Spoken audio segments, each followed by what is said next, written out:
Being a spy is no joke, except for when it is. Welcome to WatchMojo UK, and today we're counting down our picks for the top 10 James Bond parodies. Before we begin, we publish new content every day, so be sure to subscribe to our channel and ring the bell to get notified about our latest videos. For this list, we'll be taking a look at the silliest sleuths and vilest villains to parody the legendary James Bond format, from those that have their own movies to one-off characters and sketches that pack just as much of a punch. Hey Homer, you're missing out on some fun! Number 10, Tearjerker, and for black eyes only, American Dad. Morning, Peace Nickel. Morning, government-sanctioned murderer. Oh, Peace Nickel, why don't you shut up? With the series protagonist being a CIA agent, it's a wonder why every other episode isn't a James Bond ripoff. Especially when you consider that the showmakers rip it off so well with these Season 4 and Season 9 episodes. You know, for a big-time super spy, you sure get knocked out easy. That's not true! Take it back! Take it back, I said!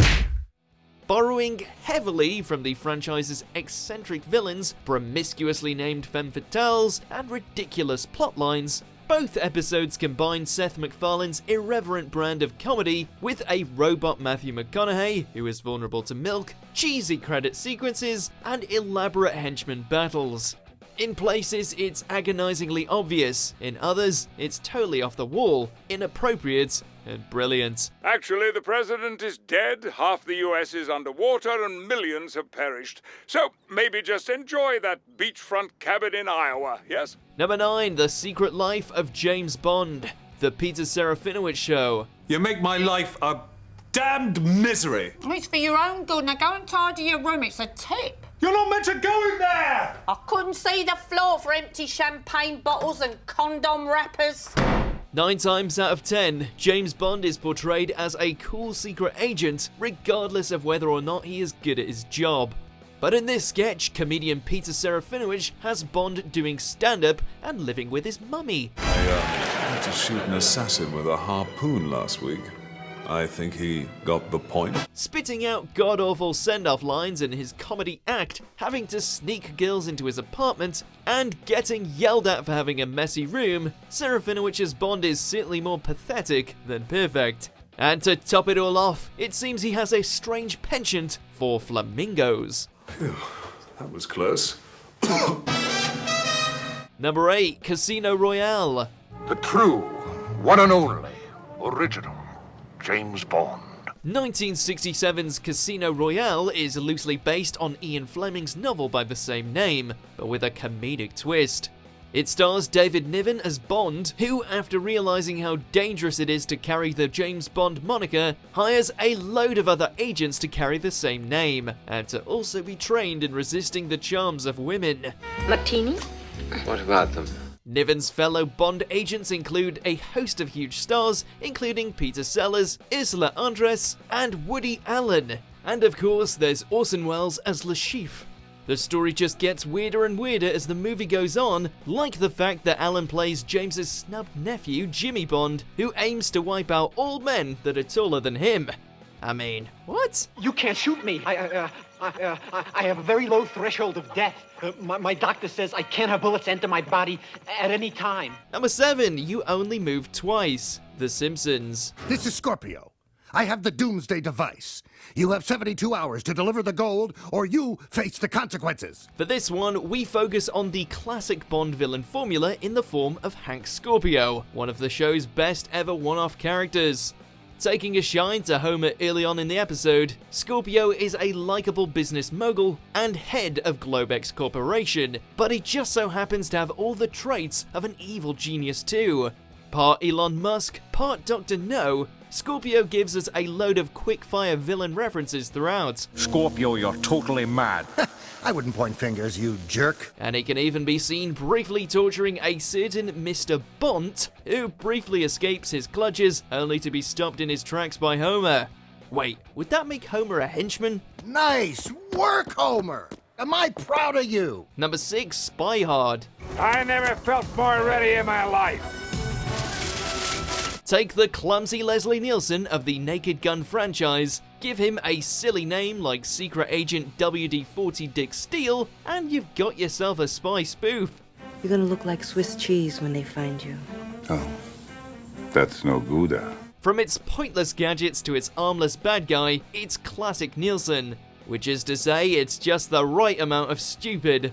As well as being drenched in ridiculous James Bond references, it's also a smorgasbord of other pop culture nods to movies like Sister Act, Pulp Fiction, and Speed.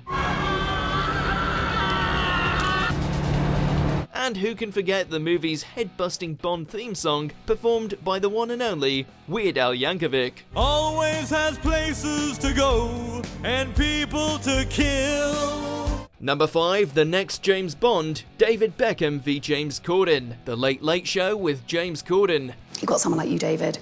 Handsome, kind of attractive, charming, physical specimen. And then there's someone like you, James.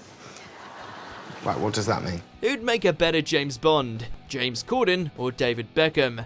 Well, it seems the only way to find out is to hold auditions, which go about as horribly as you'd imagine.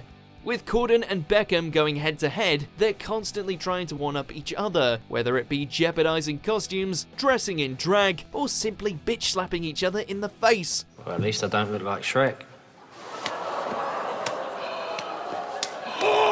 Right. You want to go? Hats off to Corden's Sean Connery impression though, it's actually half decent. Just a shame the rest of his secret agent resume sucks. In the end, they make up and decide to team up as Batman and Robin instead. Obviously. Number 4, Spy. I was given specific instructions by Elaine to tailor these gadgets to you.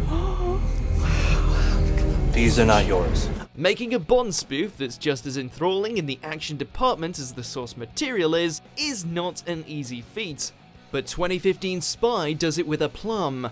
Telling the story of a CIA desk worker who is thrust into the line of fire, it not only plays on the typical Bond formula of gadgets, top secret missions, and espionage, but it's genuinely entertaining to watch.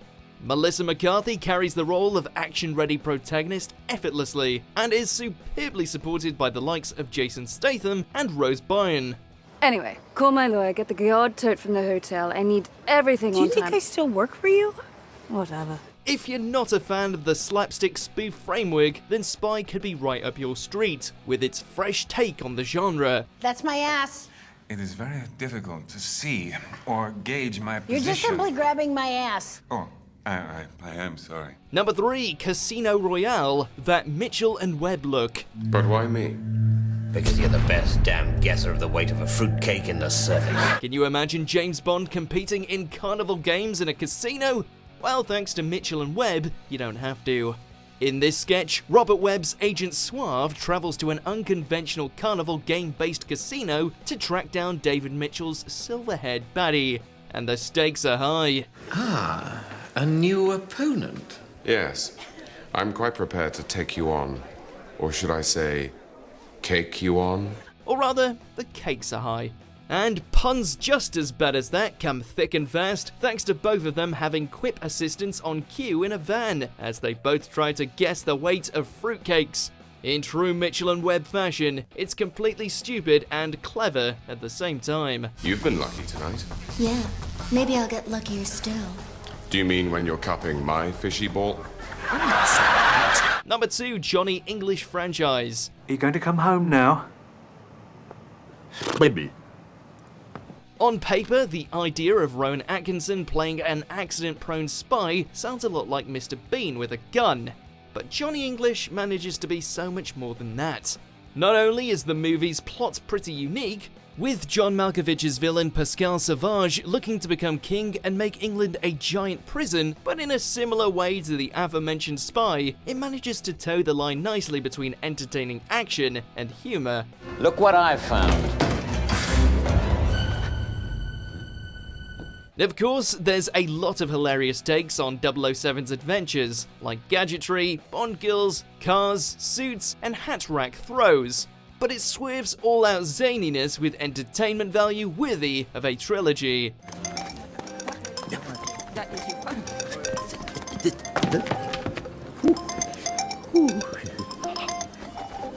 Number 1, Austin Powers franchise. Do I make you horny?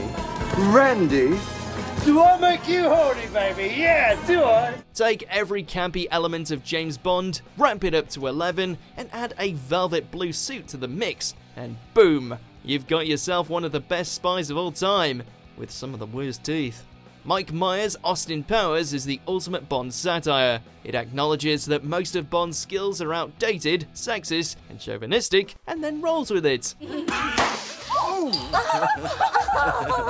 Sorry about that. I swear to God that never happened. This movie's got quirky henchmen, evil villains, creative kills, and hairy chests in spades. Not to mention, it makes a poignant point about the disparity between the culture of the swinging 60s and the 90s. And it gives budding secret agents hope. If he can save the world, then anyone can. What a burn. Do you agree with our picks? Check out this other recent clip from WatchMojo UK and be sure to subscribe and ring the bell to be notified about our latest videos.